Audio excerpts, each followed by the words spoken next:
I'm here with Raymond Teece. He's been on practice this morning. How did you find the lanes, Ray?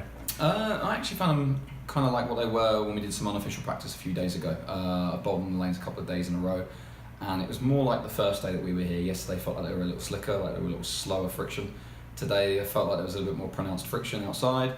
Kind of expecting that looking at the graph, but you play what you see rather than the graph, and yeah, it kind of felt as though there was a little bit more friction than I was anticipating, but nothing too drastic. If you could liken it to other patterns that you've played on, which ones would they be? Well, it wouldn't be too dissimilar to what we bowled on for our qualifier back home, actually, based on how it's actually recovering from out and how it's actually playing when you get further into the practice and after a little bit more play. And when it transitions, it's kind of similar to what we bowled on when we played the qualifier in pool back home on the surface at pool as well.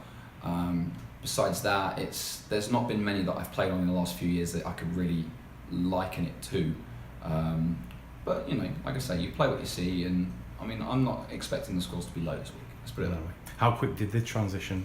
Quite quick, but I always say the same thing with official practice. No one shoots their spares in official practice. Pretty much no one does. So the lanes are always going to transition almost twice as fast because there's more rev rate, there's more surface, there's more reactive cover stocks going down the lane compared to plastics. Anyone who leaves anything is not really going to shoot the spare. They're going to throw another reactive ball, or if they do shoot the spare, they're not going to do it for every single one.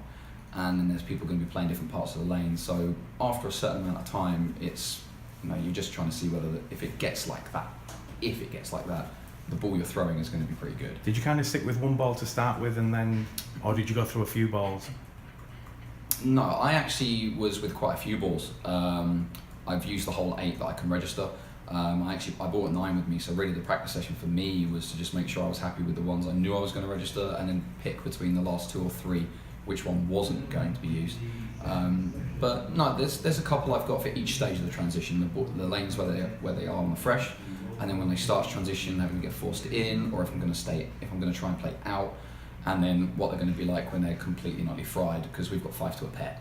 So 5 to a pair, if you're following a lot of rev rate, you could end up getting in real quick if you're going to try and hook it. Have you decided which ball to start with? It's going to be, for me, the first 3 out of the bag for me on the fresh are either the Morcash, the Guru Supreme, or the new Katana. It's going to be one of those 3. It's really going to depend on how the topography of that starting pair are going to play, who I'm bowling with, and what's just going to go through the pins the best. And what sort of a year have you had in tournament play this year? Not as good as the one last year, if I'm going to be completely honest.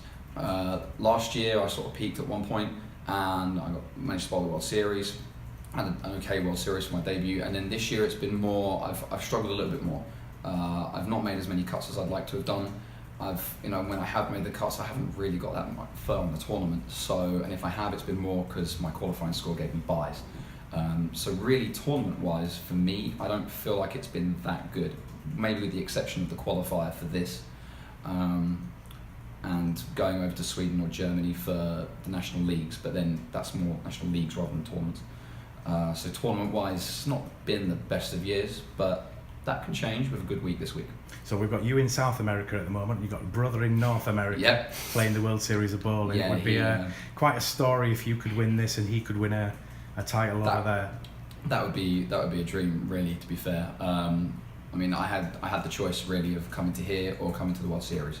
As I said, I went last year, but they clash, and as long as I'm still a member of the PBA, I can go and play the World Series whenever it's available. This, you don't get the chance every single year, so it was a no-brainer for me. Have you plans to play the PBA tour a little bit more in the future? Yes, next February there's a run of 3 events. If I'm correct, it's the Players' Championship, the 60th anniversary tournament, and the doubles in Maine, or at least I believe it's in Maine or it's Columbus. And that's like in a 3-week stretch, and Richard's convinced me to go over the play because we're planning on playing the doubles together, so we're going to do all 3 events in one go. So I'll be back over in the States. Play with your brother. Yeah, so that would be that's on the cards for next February at least, and then see how the rest of the year goes, and if need be, or if I can, I'll go to the World Series again. Excellent. Well, good luck this week, Ray, and we hope we see you in the top 4 at the end.